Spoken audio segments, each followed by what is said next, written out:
سب سے اعلیٰ درجے کا اسلام کیا ہے؟ من سلم المسلمون من لسانہ و یدہ۔ زندگی میں یہ طے کر لو، کوئی کتنا ہی تمہیں دکھ پہنچائے، کوئی کتنا ہی تمہاری بےعزتی کرے، چپ ہو جاؤ، سہ جاؤ۔ مرنے والے کی کیا عزت، کیا ذلت، میں نے تو مر کے دیکھا ہے، اور مجھے یہ حدیث سمجھ میں آئی ہے بڑی اچھی طرح، موتو قبل ان تموتو، کہ مرنے سے پہلے مر جاؤ۔ اس وقت اگر میں مر جاتا تو مجھے کوئی گالیاں دیتا تو مجھے کیا نقصان تھا، اور مجھے کوئی نعرے لگاتا میرے لیے تو میرا کیا نفع تھا۔ تو مرنے سے پہلے مر جاؤ، کوئی تمہیں برا بھلا کہے تو تمہارا کیا نقصان ہے، تمہیں کوئی واہ واہ نعرے لگائے تمہیں کیا نفع ہے۔ اگر اللہ راضی ہے تو مرد آباد اور زندہ باد سے بے نیاز ہو۔ ابو ذر رضی اللہ تعالیٰ عنہ کو ایک آدمی نے گالیاں دی تو انہوں نے فرمایا بیٹا ایک گھاٹی آگے آ رہی ہے، اس میں گر گیا تو جو کچھ کہہ رہے ہو اس سے بھی زیادہ کا حقدار ہوں، اور اگر پار ہو گیا تو تیری گالیوں سے مجھے کوئی فرق نہیں پڑتا ہے۔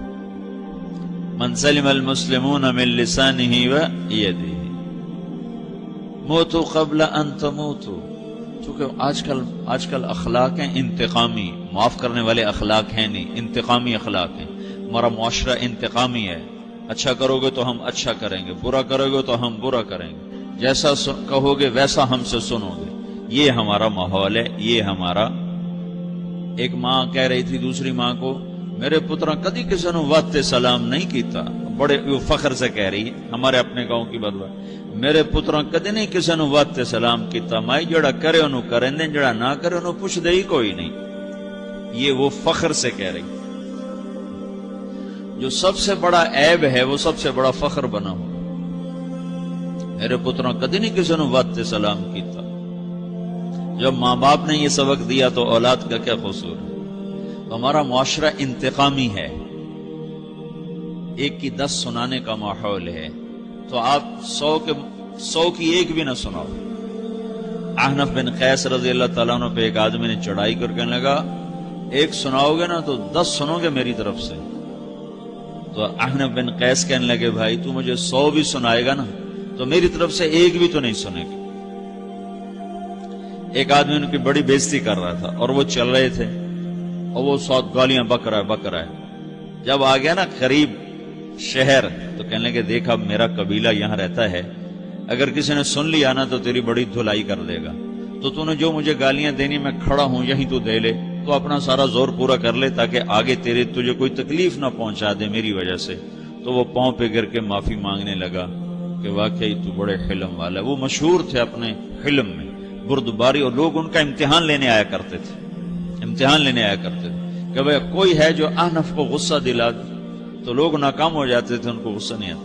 ایسے ایک عرب سردار گزرا معن بن زائدہ، وہ بھی اپنے حلم میں بڑے مشہور تھے۔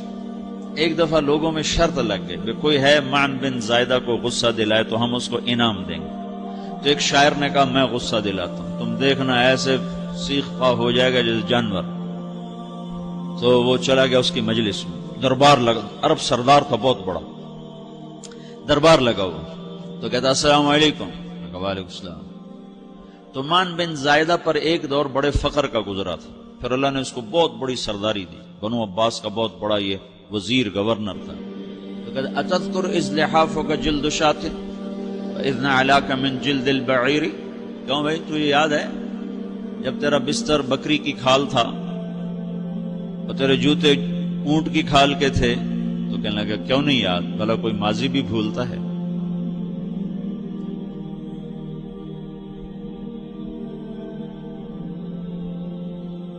تو وہ کہنے لگا پہلا وار تو خطا گا کہ فسبحان الذی اعطاک ملکا وعلمک الجلوس علی السریر، تو پھر ساری تعریفیں تو اللہ کی ہیں جس نے تیرے جیسے کو تخت پہ بٹھا دیا۔ کہاں بھئی ساری تعریفیں اللہ کی ہیں، میری تو کوئی اوقات نہیں۔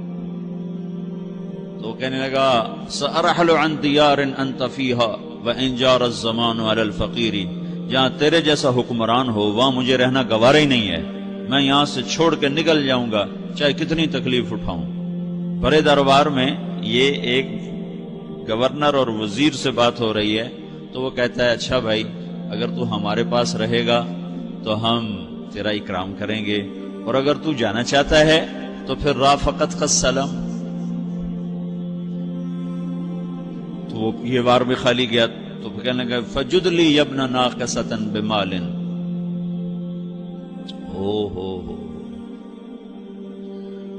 او گندی ماں کے بیٹے مجھے کچھ عطا بھی کر، میں بغیر پیسے کے سفر کیسے کروں گا؟ عرب کو کسی کو بھی ماں کی گالی دے دینا پھر عرب سردار ہو۔ فجد لی یبن ناقصۃ بمال، بری ماں کے بیٹے مجھے کچھ پیسے بھی دے، میں نے جانا ہے۔ میں کہا بھائی اس کو 3000 دے دیا جائے۔ اللہ، تو کہنے لگا قلیل ما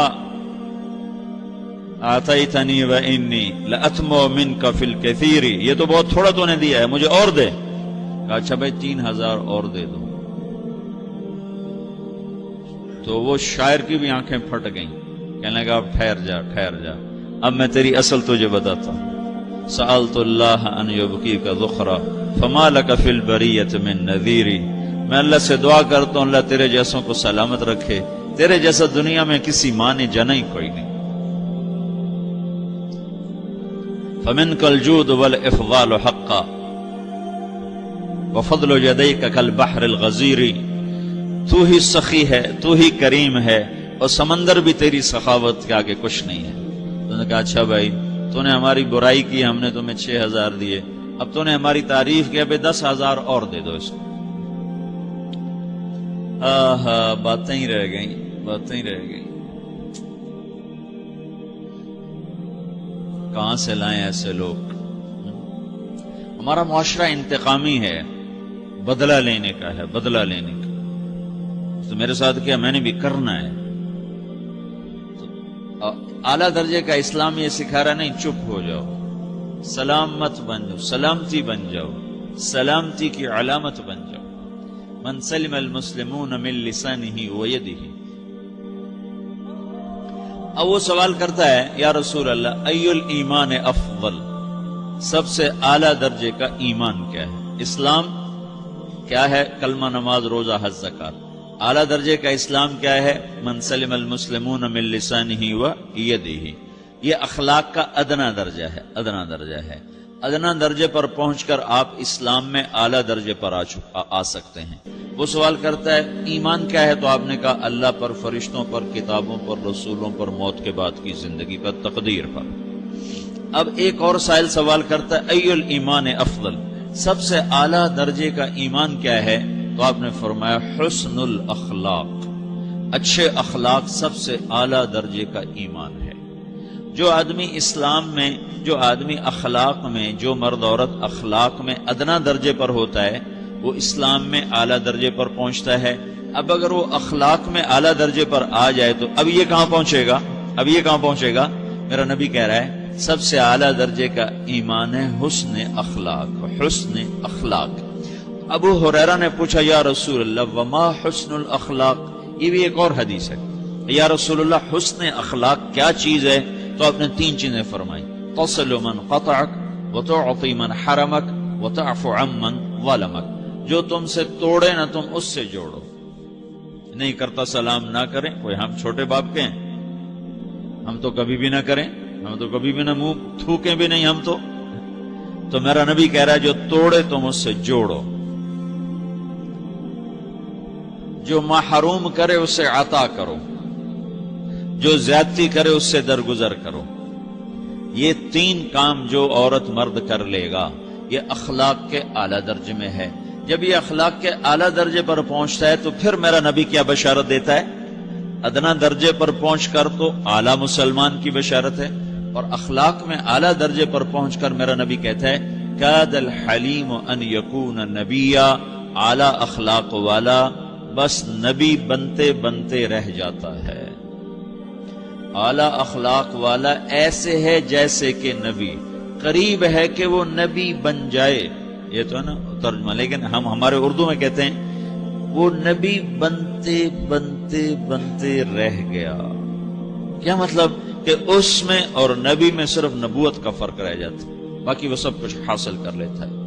تو یہ سارے دین کا میں نے آپ کو خلاصہ بتایا ہے کہ میری آپ کی ضرورت ہے کہ میرا اسلام اعلیٰ درجے کا ہو، من سلم المسلمون من لسانہ و یدہ، میرا ایمان اعلیٰ درجے کا ہو،